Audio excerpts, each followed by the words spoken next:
A stranger outside my house started calling me. It was around 12:30 in the morning when I first noticed the car. I wasn't asleep yet. I was home alone for the weekend. My parents were visiting my aunt in Connecticut, and I stayed behind the study and had the house to myself. We live in a quiet, tucked away suburban neighborhood. Nothing ever really happens on our street. It's lined with identical two-story homes, porch lights glowing yellow, trees casting shadows on neatly trimmed lawns. At that hour, the whole block should have been silent. My neighbors on both sides were also out of town. The family to the right had left earlier in the afternoon for a camping trip in Pennsylvania. The couple on the left were away, visiting their daughter in Chicago. I remember seeing their porch light off earlier in the night and both driveways were empty. There wasn't a single other house on the block with a car in front of it. I had just finished brushing my teeth and was walking down the dark upstairs hallway when I passed the front bedroom window. The blinds were closed, but I caught a faint light through the slats. It wasn't bright, just a soft, steady glow. I paused. I leaned closer and peeked through the blinds. Parked directly in front of our house was a car. It wasn't running. It wasn't pulling up. It had clearly been there a while. The only light was the faint white glow of its daytime LED strips. The kind that stay on even when the engine's off. I didn't recognize the car. It was some dark-colored sedan, windows slightly tinted. It wasn't in front of a driveway, just sitting along the curb, directly in front of our house. Our street doesn't get through traffic. If you're here, you're here for someone. I stepped back from the window and turned off the hallway light, so I could see better without being seen. Then I crept closer again, ducking low beneath the bottom of the window frame. The blinds were still closed, but I lifted one gently with two fingers. The man in the driver's seat was staring straight ahead, not at the house, just forward, blank. I couldn't see his face clearly, not in detail, but I could make out the outline of his head. Short hair, still, eyes pointed straight toward the front of the car. His hands weren't on the wheel. He wasn't moving, just sitting there, like he had been frozen that way. I stayed crouched. My knees started to hurt, but I didn't move. Something about the way he wasn't doing anything felt worse than if he had gotten out.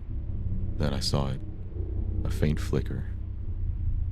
The light of a phone screen lighting up the inside of the car for a few seconds. He was using his phone. That's when I moved. I backed away from the window slowly, staying low.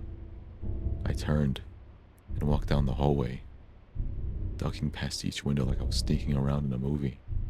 When I reached the bottom of the stairs, I double-checked that the front door was locked.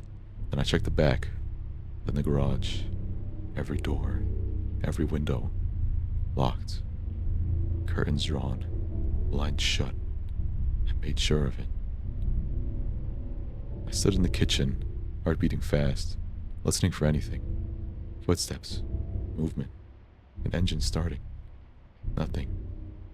At 12:48, my phone buzzed in my pocket. It was a call. No caller ID. I let it ring once, twice. I didn't answer. It stopped on its own after the third ring.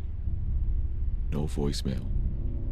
I walked quietly back up to the front bedroom and crawled into the carpet. I stayed low, crawled to the window again, and peeked through the blinds.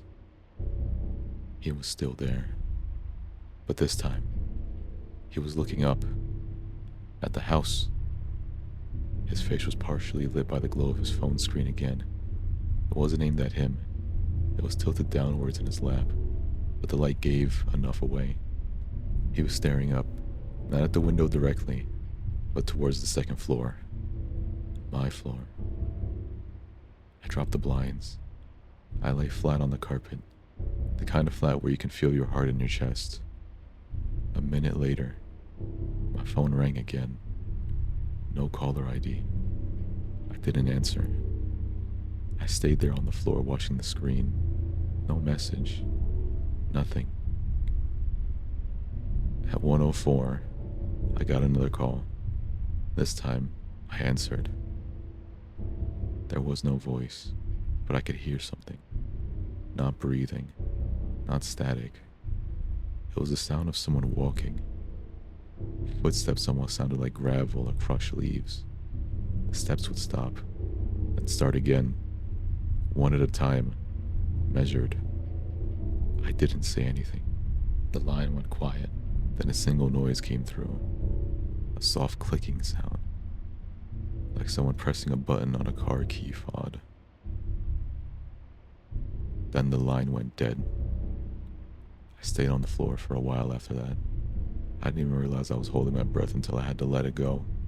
I crawled over to my desk and opened the drawer, slowly and quietly. Grabbed the flashlight I kept from summer storms, then my extra phone charger, then my laptop. I started texting my parents even though I knew they were probably asleep.